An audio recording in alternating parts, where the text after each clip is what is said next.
आज आप वो बात बोलेंगे जो रोज नहीं बोलते। हाँ बोलिए। बोलिए आप यहाँ आज आप वो बात बोलेंगे जो रोज नहीं बोलते। वो कहते हैं हमें अपनी रक्षा करनी होगी। क्या कौन हत्या कौन कर रहा है आपका? अरे हत्या कौन कर रहा है? किससे डर है आपको? अगर डर है तो आप FIR कीजिए उसके ऊपर। आप नाम जान के क्या जाति जानना चाह रहे हैं? अरे तकाव का जानेंगे, जातीय के लिए तो सब खेला हो रहा है महाराज। इस देश के नागरिक हैं, अगर हिंदुस्तान में रहना है तो संविधान से चलना है। नमस्कार, मेरा नाम दीपक है और आप देख रहे हैं जासूस बाबा। गोरखपुर के सांसद रवि किशन ने बयान देकर एक ऐसा बयान दिया है, उन्होंने कहा है कि अब हमें शास्त्र के साथ साथ शस्त्र भी उठाना पड़ेगा। इस तरह का बयान देकर उन्होंने फिर से राजनीति में हलचल मचा दिया है। तो आइए, यहाँ पे बहुत सारे लोग मौजूद हैं, इनसे बात करते हैं कि आखिर इस तरह का बयान कहाँ तक जायज है। सर, क्या कहना चाहेंगे? उठ पटांग बयान देने से क्या फर्क, क्या मजा मिलता है? अपने आप को हाईलाइटेड करना और मीडिया में बने रहना, ये सब बयान साबित ये मीडिया में बने रहने के लिए बोल। बिल्कुल, कि लोग हमको देखते रहेगा कि फिल्मी दुनिया से कोई ताल्लुक नहीं है उनका। अब लोगों की नजर में कैसे आएंगे भाई रवि किशन जी? तो ये सब बयान दे के हम कहते हैं शस्त्र उठाने का जरूरत क्या है? अरे ना अंग्रेज का हुकूमत है, ना मुगल लोग का हुकूमत है। कहते हैं हमको अपनी रक्षा करनी होगी। वो कहते हैं हमें अपनी रक्षा करनी होगी। क्या कौन हत्या कौन कर रहा है आपका? अरे हत्या कौन कर रहा है? किससे डर है आपको? अगर डर है तो आप FIR कीजिए उसके ऊपर, कानून का सहारा लीजिए। आप शस्त्र लेके घूमिएगा, कानून का हाथ में लीजिएगा, ये कौन सी मानसिकता है भैया? आप कानून का सहारा लिए, संविधान से हम लोग चल रहे हैं, आप भी संविधान से चलिए। इस देश के नागरिक हैं, अगर हिंदुस्तान में रहना है तो संविधान से चलना है। अच्छा। बाबा भीमराव अम्बेडकर जो संविधान लिखे हैं उससे चलना है। वो लोग तो भी संविधान से चलते ही हैं। रवि किशन को देखने वाला योगी आदित्यनाथ काफी है, ठीक ना? अच्छा उसका चर्चा यहाँ मत कीजिए। अच्छा। उसको देखने के लिए योगी आदित्यनाथ काफी है। वही योगी आदित्यनाथ जो संविधान को फॉलो नहीं करते हैं, कानून हाथ में लेकर चलते हैं। अगर अपराधी है, उनके पुलिस के कस्टडी में उसको हत्या कर दिया जाता है, यही कानून व्यवस्था वहाँ का है। अगर अपराधी है तो सुन लीजिए, बुलडोजर उन लोगों पर नहीं चलेगा। पूछिए उन पे बुलडोजर क्यों नहीं चला, उन पे बुलडोजर क्यों नहीं चला? जो योगी आदित्यनाथ को वहाँ के तो यूपी का चर्चा क्यों नहीं करे? यूपी का चर्चा क्यों नहीं करे? यूपी देश में, इंडिया हिंदुस्तान में नहीं। विधानसभा का चुनाव बिहार में हो रहा है ना? अभी हो रहा है, अभी हो रहा है। सभा बिहार की बात, विधानसभा का चुनाव बिहार में अभी हो रहा है। मान लीजिए योगी आदित्यनाथ काफी है, तो फिर इस तरह का बयान फिर दे कैसे रहे हैं रवि किशन? उन्होंने बोला है ना कि अगर हमें शस्त्र के साथ साथ मतलब शास्त्र के साथ साथ शस्त्र भी उठाना पड़ेगा। गिरिराज सिंह भी बोले हैं कि अब राहुल गांधी को पाकिस्तान चले जाने हैं फारूक के साथ में। तो इस तरह का बयान नया बोला है। अरे तो इस तरह का बयान फिर देते क्यों है? हमारे देश के प्रधानमंत्री कर क्या रहे हैं? आज जाके अमेरिका में कुछ कहिएगा आप। हाँ, तो क्या दिक्कत? नहीं लोगों के लिए आए हैं हम। इन लोग का क्या दिक्कत? आज आप वो बात बोलेंगे जो रोज नहीं बोलते। हाँ बोलिए। बोलिए आप यहाँ आज आप वो बात बोलेंगे जो रोज नहीं बोलते। हाँ बोलिए ना, क्या बोलना है? आप पूछिए इनसे। पूछिए क्या? अरे भाई साहब, इन्हीं से तो पूछ रहे हैं, ये तो शालीनता से बता भी रहे हैं। पूछिए। नहीं ये अब रुकिए, फिर अब जा कहाँ रहे हैं आप जब बोल दे कि इनसे। हाँ तो आप रहिए, आपको बढ़िया एंकर बनाने के लिए आए हैं, ठीक ना? धन्यवाद, दिल से शुक्रिया। इनका कहना है कि राहुल गांधी विदेश जाते हैं और हिंदुस्तान के बारे में उल्टा पुल्टा बयान देते हैं। तो इस पे इनकी आपकी प्रतिक्रिया क्या है? देखिए, इनको भी बयान सुनाई नहीं देता होगा। जब आदरणीय नरेंद्र मोदी जी बोलते हैं कौन ऐसा कर्म किए थे कि हिंदुस्तान में जन्म हुए, ये बयान उनको नहीं सुनाई देता होगा। लेकिन अगर राहुल गांधी अमेरिका में जाके बोल दिए कि मेरे हिंदुस्तान का अस्त व्यवस्था अगर ठीक हो जाएगा, आरक्षण खत्म कर देंगे, बड़ा विवाद हो गया उस पर। बहुत बड़ा विवाद हो गया। और बढ़िया बात बोला ना कि व्यवस्था अगर अस्त व्यवस्था अगर सही हो जाएगा तो आरक्षण खत्म कर दे। आरक्षण खत्म होना चाहिए। देख लीजिए बांग्लादेश का क्या हाल है, देख लीजिए बांग्लादेश का क्या हाल है। आरक्षण की वजह से प्रधानमंत्री को भाग जाना पड़ा, देख लिए ना।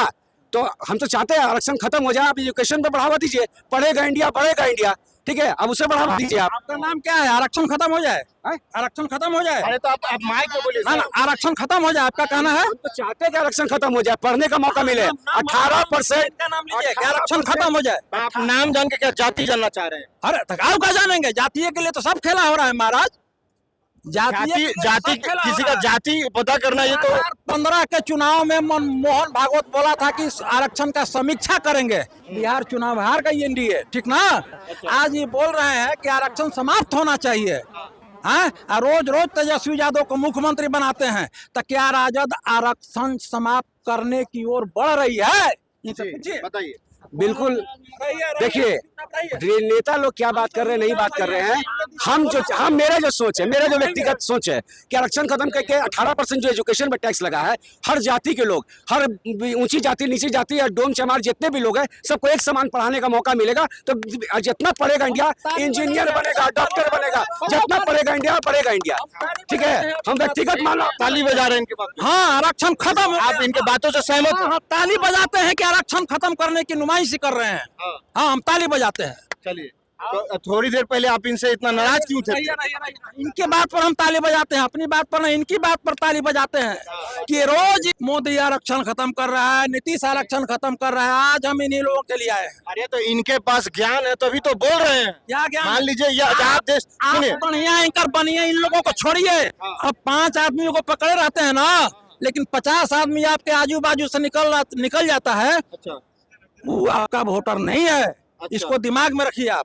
अच्छा, वो मतलब हमारे जो इतने सारे लोग हैं, सर के कहने का मतलब है कि आप 5 लोगों को पकड़ लेते हैं, उन्हीं लोगों से बात कर। खैर छोड़ लीजिए, ये पर्सनल अटैक कर रहे हैं, इनसे बात नहीं करते हैं। रवि किशन को तो आप लोग अच्छे से जानते हैं, उन्होंने इस तरह का बयान दिया है, तो आप क्या सोचते हैं इसके बारे में? देखिए, रवि किशन अभिनेता हैं और भाजपा ने उनको मौका दिया और वो सांसद हैं उत्तर प्रदेश से, समझ गए। तो मेरा मानना है कि 21वीं सदी में कंगना हो, रवि किशन हो, कुछ ऐसे कलाकार जीत के चले गए जिनकी मानसिक संतुलन खो चुके हैं। अच्छा, क्या बोलना है, क्या नहीं बोलना है, सड़क पे क्या बोलना है, सदन में क्या बोलना है, समझ में नहीं आ पाता है। मानसिक संतुलन खो चुके हैं। मानसिक संतुलन खो गए हैं। माननीय प्रधानमंत्री मोदी जी से मैं आग्रह करता हूँ, निवेदन करता हूँ, चूँकि हम पूरे देश के प्राइम मिनिस्टर हैं, अच्छा, वो सभी के पूरे हिंदुस्तान के आवाम के प्रधानमंत्री हैं। उनसे निवेदन करते हैं कि ऐसे सांसद जो आपके हैं, जो 21वीं सदी में जीत के चले गए, गोरखपुर की जनता ने वोट किया रवि किशन को विकास के लिए, शिक्षा, स्वास्थ्य, बेरोजगारी, बढ़ते बेलगाम महंगाई जो है वो कैसे कम होगा, 18% GST, दूध, दही, कॉपी किताब, दही पर बढ़ा, यहाँ तक कफन को भी नहीं छोड़ा गया। तो इसके लिए जनता ने वहाँ वोट किया था रवि किशन को, अच्छा, कि बुनियादी समस्या गोरखपुर की उठाए। आज क्या बोल रहे हैं, शस्त्र बोल देते हैं।